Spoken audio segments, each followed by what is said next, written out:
mana nubwo bimeze bityo uri mana ndacyafite impamvu yo kugushimira mana nk'uko wakomeje kumbera imana ngutuye indirimbo y'amashimwe naho twagiye wenda dushobora kuba tumaze iminsi tutaboneka hano kuri kamera ariko turahari ndashimye rero abantu bakomeje kudukurikirana abantu bakomeje kudukunda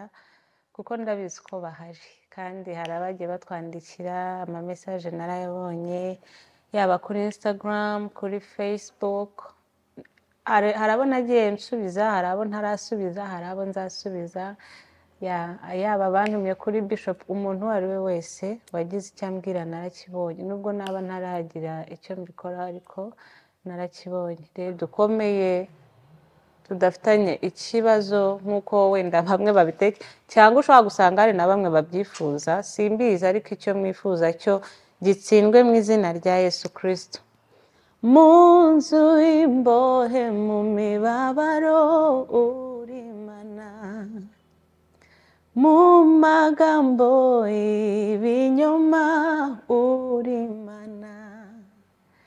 mu ngoyi nyinshi no mu bibazo uri mana namenye kutonsiga ngo ndengane